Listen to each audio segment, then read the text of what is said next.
अस्सलाम वालेकुम स्टूडेंट्स हम 2021 का पेपर आगे का सॉल्व करेंगे जो हमने पार्ट बी सॉल्व करना स्टार्ट किया था। वहाँ पर हमने क्वेश्चन 6 तक कंप्लीट कर लिए थे। क्वेश्चन नंबर 7 से लेकर अब कंप्लीट आज हम इंशाल्लाह इसको करेंगे। यहाँ पर क्वेश्चन जो हैं वो भी सारे के सारे 9th से रिलेटेड हैं। Jafar is the salesman in a shop, he gets 200 rupees per month and 5% commission on the goods sold. He sold goods worth 4,500 in a month. Find his income. अब बात यहाँ पे क्या आ रही है, एक सेल्समैन है। सेल्समैन जो है वो 200 रुपीज़ समझ लें उसकी सैलरी और 5% वो कमीशन कमाता है जो वो चीज़ें सेल करता है उसके ऊपर। अब इस हिसाब से देखें तो हमने 5% कमीशन के हवाले से देखना है तो 5% कमीशन ऑन वर्थ 4,500 जो हमें क्वेश्चन में दिया हुआ है। 5% मतलब 5 डिवाइडेड बाई 100 मल्टीप्लाई करेंगे हम इसको 4,500 से, तुम्हारे पास आंसर आ जाएगा। 20 से 20 कट किए हैं और इन दोनों को आपने मल्टीप्लाई किया है, ठीक है। सैलरी इसकी 200 है, कमीशन 225 है, तो इन दोनों को आप प्लस करके इसकी per month salary find out कर सकते हैं। तो हम इसका क्वेश्चन नंबर 8 स्टार्ट करते हैं। 15 spoon of sugar are required for 6 egg cake. 15 sugars की जो स्पून्स हैं वो हमें एक एग केक बनाना है, उसमें ज़रूरत होगी। तो how many spoon of sugar will be required for 8 egg cake. 8 eggs का जब हम केक बनाएंगे तो हमें कितने स्पून ऑफ शुगर रिक्वायर्ड होगी। अब यहाँ पर हम सबसे पहले प्रिपेयर सपोज कर लेते हैं। Suppose the required spoon of sugar is equals to x, क्योंकि हमें मालूम करना है तो रेशो बना eggs and spoon of sugar के दरमियान। अब यहाँ पर 6 जब हैं तो हमारे पास स्पून ऑफ एग जो आ रहे हैं यहाँ पर 15 स्पून 6 एग्स, तो 15 स्पून और 6 एग्स आ गए। हाउ मैनी स्पून नहीं मालूम, एग्स, और उसके बाद 8 एग्स, तो 8 एग्स इस तरह से आ गए। अब हम इसी तरह से लिख देंगे एक्स 15 एक्स 15 रेशो 8 रेशो 6, ठीक है। ये हमने पूरा रेशो फिक्स कर लिया। उसके बाद हमें पता है कि product of stream is equals to product of mean, यानी कि ये इसके इक्वल आ जाए, इसके साथ लिख देंगे इसको मल्टीप्लाई करके और इसके साथ इसको मल्टीप्लाई करके लिख देंगे दोनों को। अब इसी तरह से हम करेंगे आगे के। एक्स यहाँ रहेगा, ये मल्टीप्लाई कर रहा है, ये वैल्यू यहाँ के डिवाइड करेंगे, इसको सिंप्लीफाई करेंगे, यू विल गेट आंसर 20। अगला क्वेश्चन जो है हमारा ये है आपका बेस 5 सिस्टम। बेस 5 सिस्टम के अंदर 5 = 10 होता है और इसी तरह से हम आगे टेबल बनाते हैं। लाइक 5 = 10 है तो 10 = 20 होगा, और इसी तरह से 15 = 30 होगा और 20 = 40 होगा। ये इस तरह से टेबल बनता है।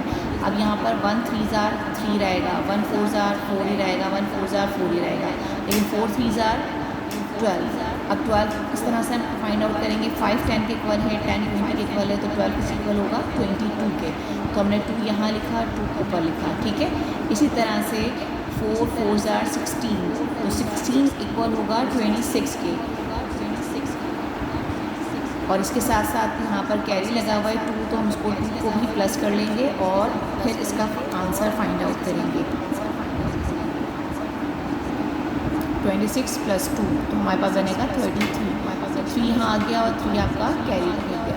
अब इसी तरह से 4 4 = 16, 16 के अंदर फिर दोबारा 16 जो होता है हमारा 26 के इक्वल होता है। 16 के अंदर हम 3 प्लस करेंगे तो बन जाएगा 34।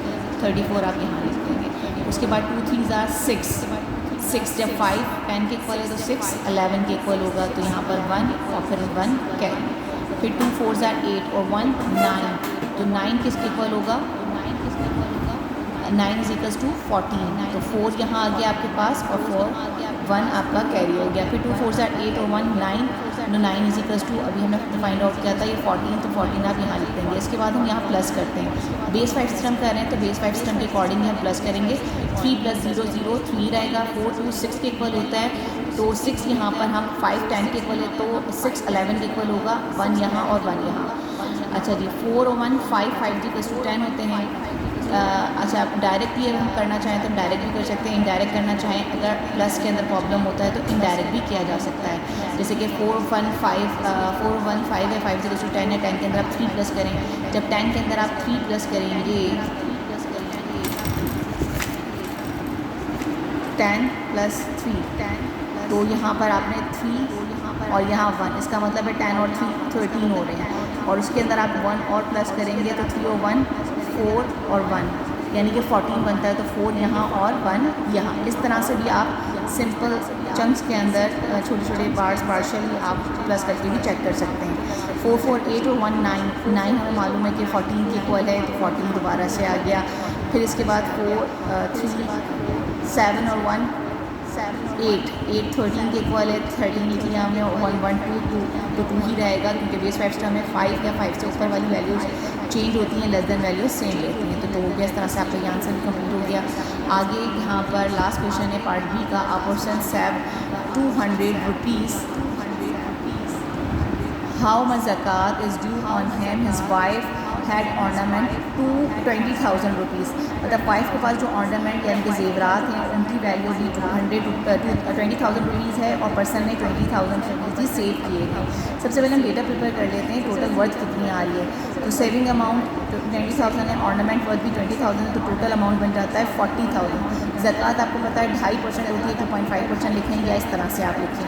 तो ये आपने 40,000 मल्टीप्लाई बाई 2.5%, इसको आपने न्यूमेरिक्स के अंदर लिखा, पर 20 से 20 कट कर दिए। इन दोनों को आप ऐसे उतार लेंगे, 400 बने यहाँ से, और मल्टीप्लाई बाय 2.5। अब 0 पॉइंट हटाना है हमने, तो पॉइंट हटाया हमने। यहाँ पर जितने पॉइंट के बाद डिजिट होते हैं ना, उतने हम 0 लगा देते हैं, ताकि पॉइंट डेसिमल सिस्टम ख़त्म हो जाएगा तो आपकी कैलकुलेशन आसान हो जाएगी। तो यहाँ हमने 10 बना दिया, फिर 0 से 0 काट दिया। अब आपके पास वैल्यू जो बनी 40 मल्टीप्लाई बाय 25 बनी, दोनों को मल्टीप्लाई करेंगे, then you will get answer 1000।